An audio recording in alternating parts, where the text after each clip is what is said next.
Greetings, everyone. What I wanted to discuss for the next few minutes is classic scheduling strategies. Many of you probably have been watching the new premieres of some of the programs that have been scheduled for the first time this fall TV season.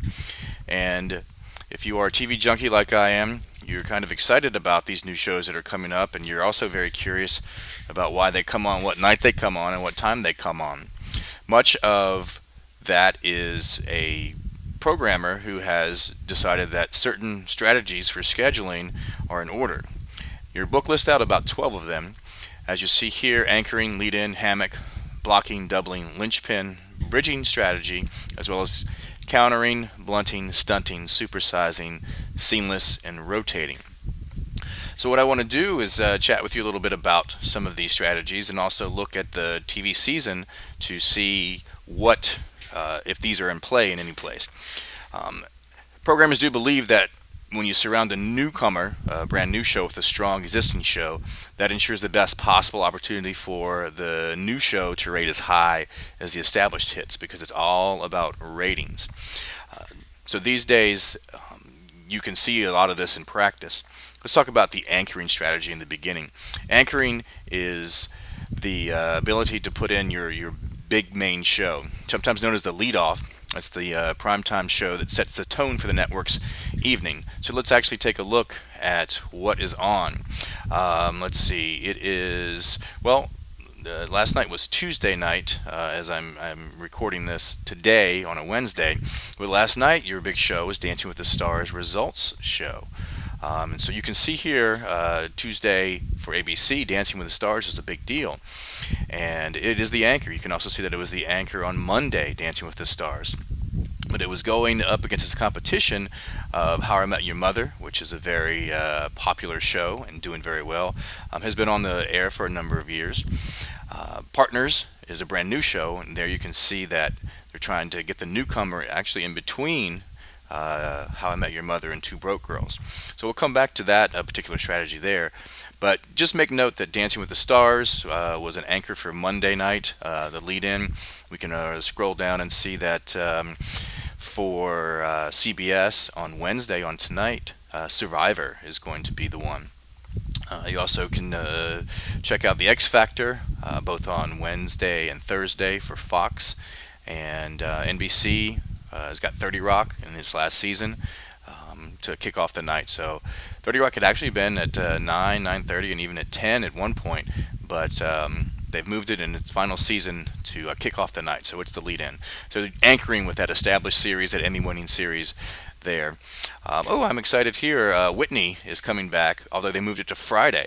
I think last year it was on a Monday, but they've moved it out there to kick off the Friday night. Friday is not the greatest night for television in terms of ratings. Most people are out and about after a long week, traditionally, but it is still a TV night for some who just decide to relax and stay at home. So, as noted, anchoring is a strong leadoff series, and your book talks about a classic example in 2003 when WB, back in the day before it was CW, moved Smallville to the first spot on Wednesdays and on Sundays to firm up those nights. Fox in 2010 put Glee as the leadoff on Tuesday and moved its popular series House back to the leadoff position on Monday, where American Idol had been for a while. So you can see that anchoring strategy is in full force and being used quite a bit within the programming world. Apologize for that pop-up there. Secondly, lead-in strategy. The second note on your PowerPoint there, lead-in strategy. So we've discussed anchoring. We have lead-in strategy. Lead-in is one of those similar to the lead-off, but the idea is that a strong series comes before a weaker one. A strong one before a weaker one. Theoretically, you would say that the lead-in series carries parts of the audience over into the new program that's there. It's about the audience flow. You should have read about that, should be familiar with audience flow. Once you turn on a channel and you're watching whatever's on that network, you usually tend to stay on that channel. And if the programming is good, you're going to flow from one to the other. So let's look at that example when you focus on, well, in here where we see the new tonight middle. The middle comes on in ABC, and you've got a brand new The Neighbors. That is hoping, well, what ABC is hoping is that The Neighbors actually draws from the audience the middle claims. I'm also going to argue that Modern Family is going to maybe grab some of those who want to get in place before Modern Family begins. Once again, won the Emmy for Outstanding Comedy Series. So here's a great example of the lead in. The middle is a very strong show. Let's look back up on, again, CBS Monday, How I Met Your Mother, with the lead in for Partners. You've got a huge audience following here, and it leads into Partners. Let's make another note that our other strategy, the third one, is hammock strategy. So we have anchoring, leading, and hammock, sometimes referred to as hammocking. But think about when you actually are in a hammock. It has either poles or trees that are holding it up, so it has two strong sides to it, and it has a little more flimsy weak in between, and hopefully the two strong will hold you up as you are lying in the actual hammock. As we see in the schedule, hammocking is going on, in my opinion, under How I Met Your Mother. Well, that's a lead-in, but Partners, and then the very popular Two Broke Girls. Hammocking, as it says in the text, is you're trying to build a stronger schedule by having a strong foundation and weak ones in the middle. So 2003-2004 season had a classic hammock example with The Apprentice that was shoved in between Friends and ER. Friends and ER. This is an effective strategy that continues to be in place, and I'm making notes here that The Apprentice, well, when that move was made, there were relatively high ratings for The Apprentice when it was put in between Friends and ER. But in truth, it says that it almost lost 4 points compared with Friends lead-in and 2 points compared with ER. So it doesn't always work exactly the way you hope, but it is a very good example of The Apprentice shoved in between Friends and ER. Moving on to blocking strategy. Blocking for me is usually it's easily to understand. Essentially, you place a new program within a set of similar dramas or sitcoms for the entire evening. The theory of blocking is that the audience tuning in for one situation comedy will stick around for a second, third, and fourth. And I actually enjoy that. I think it's a terrific time. We have a lot of blocking going on. Comedy nights on some of these shows or some of these networks. Let me look. I'm looking for it. There it is. The 30 Rock, Up All Night, The Office, and Parks and Recreation. That's a block of comedies. And I can't remember the slogan that they use, but I think it's not Up All Night, but it's Laugh All Night or something like that. It used to be Must See TV when you guys may have been alive or not. I'm not sure, but they had the Cosby Show, and they had Family Ties, and some of the others. You may have remembered Urkel and the TGI Friday with Family Matters. I can't remember if Boy Meets World was on that night, but that could be familiar to you as well. So blocking strategy. Sometimes it's also called stacking, and they make the note in your textbook about Fox had a successful animated family sitcom block on Sundays: The Simpsons, American Dad, Family Guy, and War at Home. So that's fairly straightforward. Let's move on to the fifth type of strategy, doubling strategy. Says here it's a hot trend that networks have fewer hit shows to work with, so creating blocks using the same show. They run episodes of the same sitcom one right after the other. So you're doubling up on your show. Doubling started with Fox, which ran Cops followed by Cops, and then it would do a block. finishing off with America's Most Wanted. So you actually do see a fair bit of this in terms of just repeating. Common practice for short run series like American Idol, Dancing with the Stars, Survivor, The Bachelor. So this is a strategy that's useful. Let me see if we can find a doubling strategy that may have happened in the recent days. Probably most of these are brand new, so we're not going to see that same strategy happening. But let's just offer the example. Imagine that the Voice were to run Tuesday and they do a repeat of what they did on Monday. As you see, they did The Voice. They do a repeat of it, and then they play the new show. That would be an example of a doubling strategy. Many times before, when they were trying to highlight The Office as the end of Michael Scott being on there, Steve Carell's career on The Office, they would have The Office run 8:30, 9 o'clock, and even 9:30. So that's doubling. Not Dublin, Ireland, but Dublin. We move forward. Linchpin strategy. Linchpin strategy. Let's see. This one also is known as tent polling. That's what I refer to it as most often. So linchpin and tent polling, you can equate those. The network focuses on a central, strong show on week evenings, i.e. the linchpin, and hopes to use that show to hold or brace the ones before and after. This was the basis for NBC's move of Law & Order, SVU, to Saturday nights, and CBS moved Cold Case Files to 9 o'clock on Sundays. It ended up creating some blocks in those situations, but the idea is to put a strong show and put some weak ones around it. So linchpin or tent polling strategy. Linchpin or tent polling. I was trying to see if I could note one here that may work as an example.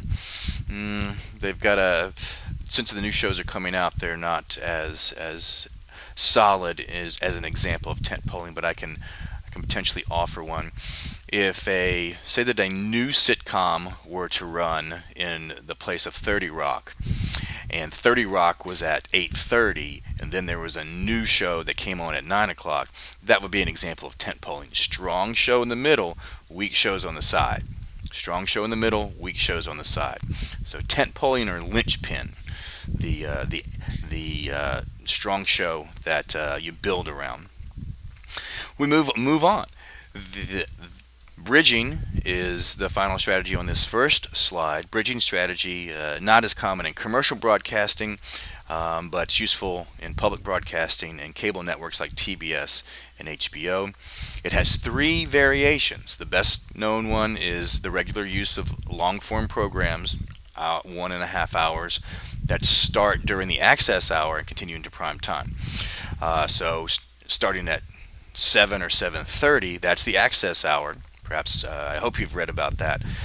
Primetime hours, 8 to 11, the access hour 7 to 8, except on Sundays when the primetime hours go from 7 p.m. to 11 p.m.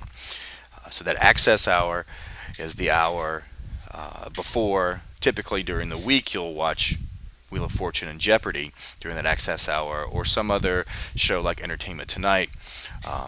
Those are shows in the access hour, but with cable they're able to kind of do some different scheduling. So bridging strategy is a way to start early and get you on through the prime hours. So that's the first variation. The second variation involves starting and ending programs at odd times, so that way the viewer is off schedule from everyone else. TBS did this many years ago when it first started. Everything would start at 7:05 or 8:05 or 9:05, and so it's ending at 7:35. Well, what do? Well, you keep watching the same show or the next show that comes on because you've already missed the beginning of the show that's on the other channel. So it's a nice way to do that.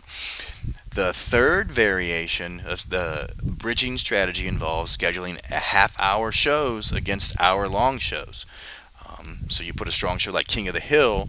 Um, that was You had to watch Oliver Bean or tune into the middle of the hour-long show.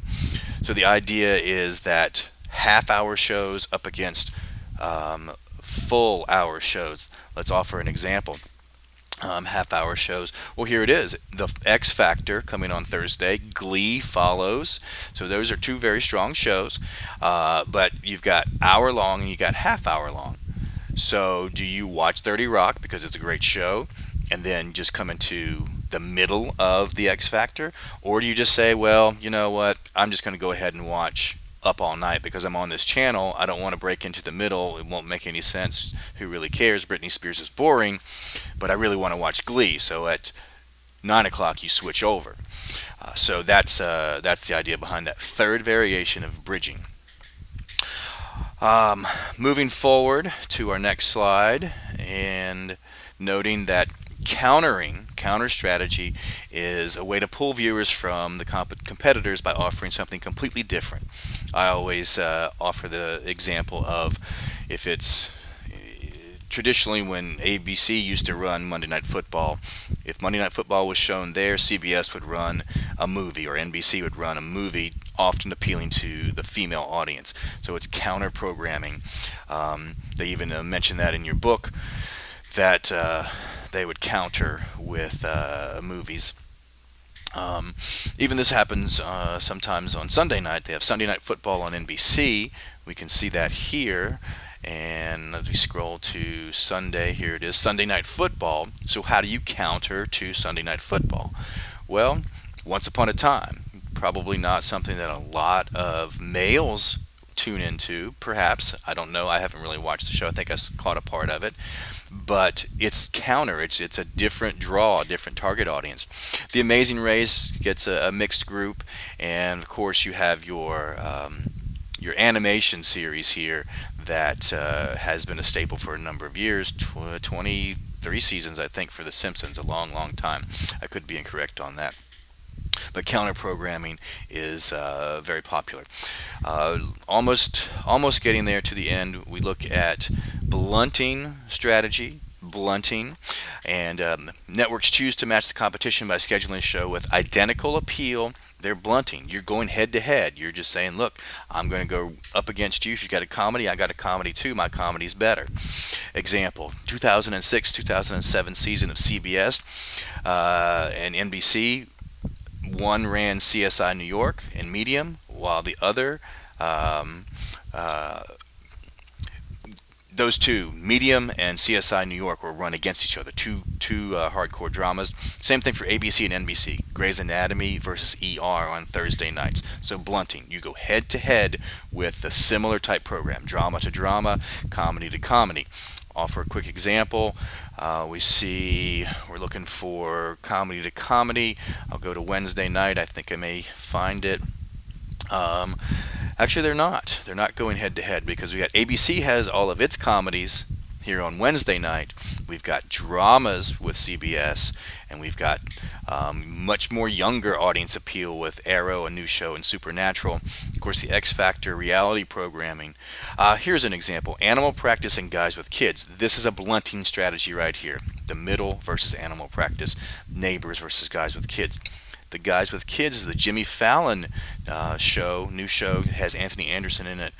Supposed to be very good. Animal Practice about a veterinary hospital. I also would say that this has a feel of Scrubs to it, if you ever watch Scrubs. But you can see blunting happening right there. Let's hit on the last few.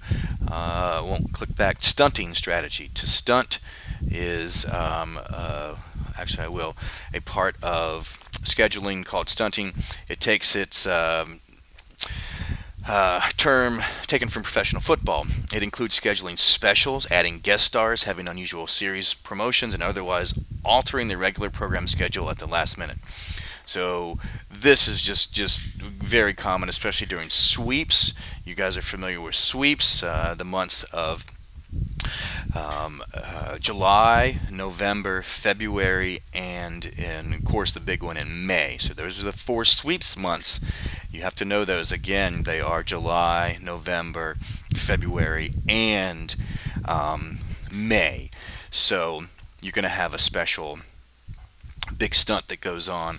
I was trying to offer an example. Here we go. Glee provided a number of classic examples where they had top musical personalities drop in on rehearsals. I think Gwyneth Paltrow showed up. I remember, actually, I saw that one. But then the next week it goes back to normal. So it's a big deal.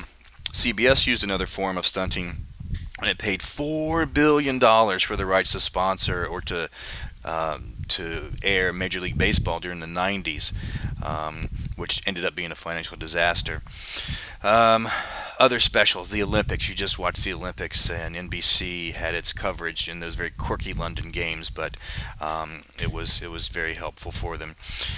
So that's the stunting. Again, specials, adding guest stars, having unusual series promotions, and otherwise altering regular program schedule. Fox does it every year. Baseball season coming up. The Braves are in it this time. Let's go Braves. But that's an example. Moving on, supersizing strategy. You're not getting a bigger Big Mac. You're just getting a big show. Supersizing allows folks to pull questionable series off the air without having to find another show to fill their time slot. So, supersizing, common for hit sitcoms. You saw this, as I mentioned before, when The Office was trying to make it a special final year for Steve Carell. They would run an hour-long Office. Maybe they would even start at 8:30. Maybe they start at 9 and go to 10. That was the deal. Or Big Bang Theory is supersized and it goes for a full hour. 2.5 Men, a full hour. That's an example of supersizing, making it bigger. You might get a 2-hour Grey's Anatomy. Yeah, Grey's Anatomy here, 2-hour block. Start at 8 and go to 10. Those are examples. Two more folks. We have seamless strategy, and the 90s. This happened often. Accelerated the flow between programs, audience flow. NBC, followed by other networks, eliminated the breaks between key programming. Sometimes this is called hot switching, but you go in the credits simply are squished over to the side, and you immediately start the next show right at the top of the hour. There's no break, there's no commercials, there's nothing there. You watch Grey's Anatomy, and boom, you're right into private practice. They even did it last night when Dancing with the Stars ended. Pam Anderson got kicked off, and they were trying to talk to her, and then Tom Bergeron says, "We're out. Newcastle begins now." Boom. That's an example of seamless strategy. So that's a pretty cool way to do it, and it seems to work for them. I apologize. I've eliminated number 14. I'm going to put it back, but let's look at rotating strategy number 13. Rotating, old strategy reintroduced because of shortage of original episodes. You schedule more than a single series for the same time slot. Example was Sci-Fi Channel would run 10 to 13 weeks of Warehouse 13, but 6 to 8 weeks of Eureka, followed by 7 episodes of Merlin. That allowed the programmers to maximize the value of the original episodes. Rotating, you get to actually watch something if you missed it. CBS scheduled hits American Idol and Survivor to run during sweeps, and then filled the time between sweeps with other far less popular programs. Until now, scheduling multiple series for a single time slot has been largely limited to reality shows on broadcast.